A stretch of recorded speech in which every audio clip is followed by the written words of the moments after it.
Abra sua Bíblia, 1 Coríntios capítulo 13, no versículo 13. Diz assim a palavra de Deus: Agora, pois, permanecem a fé, a esperança e o amor. Estas três, mas o maior destas é o amor.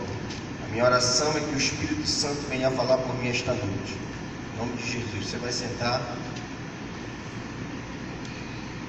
Queria tratar hoje sobre atitudes fundamentais para uma vida vitoriosa. Essa tríplice função, ela tem que estar dentro do coração cristão: fé, esperança e o amor.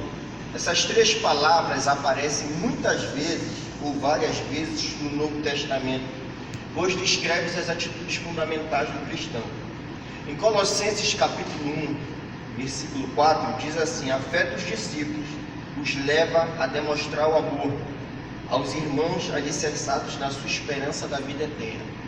Então esse versículo abrange o amor, a fé dos discípulos, a esperança da vida eterna. Então eu queria tratar sobre o que é fé. A Bíblia fala que a fé é o firme fundamento das coisas que se esperam e a convicção daquilo que não se vê. A fé, ela está dentro do campo espiritual, do campo do impossível. A fé, sem fé é impossível agradar a Deus, diz o apóstolo Paulo. E Jesus disse: se tiverdes fé do tamanho de um grão de mostarda, dirás a este monte: sai-te daqui e vai para ali, isto será feito.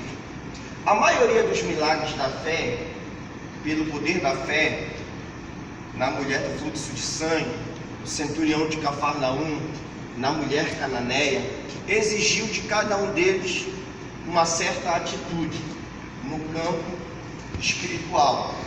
Por exemplo, mulher do fluxo de sangue, a Bíblia diz que ela gastava tudo quanto tinha de mal a pior. Colocou no seu coração: se eu somente tocar em suas vestes, serei curado. Tocando nas vestes de Jesus, Jesus disse: saiu virtude de mim. Mulher, a tua fé te salvou. O centurião de Cafarnaum, indo até Jesus, disse: Senhor, se o Senhor dar somente uma palavra, o meu servo será curado. A mulher cananeia, Jesus passando pelas cidades de Tiro e de Sidom, eis que uma mulher cananeia que saíra daquelas cercanias clamava dizendo: Senhor, filho de Davi, tem misericórdia de mim, que minha filha está miseravelmente endemoniada. E Jesus não respondeu por palavras, e os discípulos chegaram até Jesus e falaram: Senhor, despede a que ela vem correndo por detrás de nós. E chegando ela, disse: Senhor, socorre-me. E aí Jesus disse: eu vim para as ovelhas perdidas da casa de Israel. E ela continuava clamando. Aí Jesus disse: eu não vim tirar o pão dos filhos e deitá-lo aos cachorrinhos. E ela disse: mas até os cachorrinhos comem das migalhas que caem na mesa dos seus senhores. Ela teve fé e a atitude toda foi gerada por ela. Então a fé, ela requer de nós também a atitude. É fundamental que eu e você tenhamos fé, mas que pelo poder da fé a gente tenha atitude. Atitude significa ação. Uma definição simples de atitude é que é um comportamento ditado por uma disposição interior que nos leva a agir. A fé significa ação. E a Bíblia fala em Tiago 4,8: chegai-vos a Deus e Ele se chegará a vós. Então, quando você chega a Deus, é a ação do homem. A reação é a ação do homem. A reação de Deus, Ele chegará até você, a vós. Então, a fé, ela requer de nós uma atitude, mas que envolve o campo do impossível. Esperança, entre a fé e a esperança, é um sentimento de quem vê como possível a realização daquilo que se deseja. A fé, a mente do ser humano, ela é responsável por dois processos: a memória, que tem a ver com o passado, e a imaginação, que tem a ver com o futuro. Tem gente que imagina ser um médico, mas tomando a atitude na trajetória da sua vida, pode até não ser um médico, mas pode chegar a um técnico de enfermagem, a um enfermeiro formado, porque colocou a esperança no seu coração e lutou para aquilo acontecer, porque fé sem atitudes A fé sem obra ela é morta. Então, Lamentações diz que coloco minha memória aquilo que me dá esperança. Então, você tem esperança em quê? De ser um bom pastor, de ser um bom líder, de conquistar na vida, de ser bem-sucedido, de ser próspero, de ser abençoado. Você tem que colocar na sua memória aquilo que te dá esperança. E o amor? O amor é a essência do caráter de Deus. Quem ama se parece com Deus. A maior prova de amor na Bíblia é que Deus amou o mundo de tal maneira que deu seu Filho unigênito para todo aquele que nele crê não pereça, mas tenha vida eterna. No capítulo 12, eu li o capítulo 13, versículo 13, mas no capítulo 12 de Coríntios, Paulo compara a igreja com um corpo. O que é corpo? É um conjunto de membros interdependentes. Um depende do outro. Como é que eu vou depender de você e você de mim se não tem um relacionamento de amor entre os irmãos? Por isso a necessidade de falar do amor no capítulo 13 foi essencial, e Paulo explica veementemente a necessidade do amor no capítulo 13, que tem um contexto abençoado que eu poderia ler, mas não dá agora. Então, a Bíblia fala que aquele que diz que anda na luz em Cristo, mas não ama seu irmão, está na escuridão, mas não sabe. Tem muitas pessoas pregando o Evangelho, falando do amor de Deus, falando das coisas de Deus, assumindo compromissos no âmbito espiritual, mas odeia o seu irmão, fala mal do seu irmão. Amor é mandamento. O maior mandamento era amar a Deus sobre todas as coisas. E o segundo, semelhante ao primeiro, é o próximo como a ti mesmo. Como queremos ser pessoas vitoriosas, praticar o amor se a gente não consegue amar? As pessoas falam que não consegue amar o próximo. Eu estou aqui na igreja, eu estou fazendo a vontade de Deus, mas eu não consigo amar o irmão. Amor é uma decisão da vontade. Por que é uma decisão da vontade? Eu decido amar ou não amar alguém. Ninguém passa a amar o inimigo espontaneamente. Eu passei a amar o inimigo. Para você amar o inimigo, você tem que decidir amar o inimigo. E amor é mandamento. E você decide ou não obedecer o mandamento. Então, se você tiver essa tríade que é muito importante, da fé, que abrange o campo do impossível, esperança, que requer atitude no campo do possível, e amor, de amar não somente o irmão, a Deus, mas amar as responsabilidades que Deus te deu, as coisas que Deus te deu aqui na terra, porque a Bíblia fala que tudo que é ligado na terra é ligado no céu, que é ligado no céu é ligado na terra. Deus nos deu um chamado, Deus nos chamou para fazer a diferença, por isso nós temos que amar aquilo que a gente faz.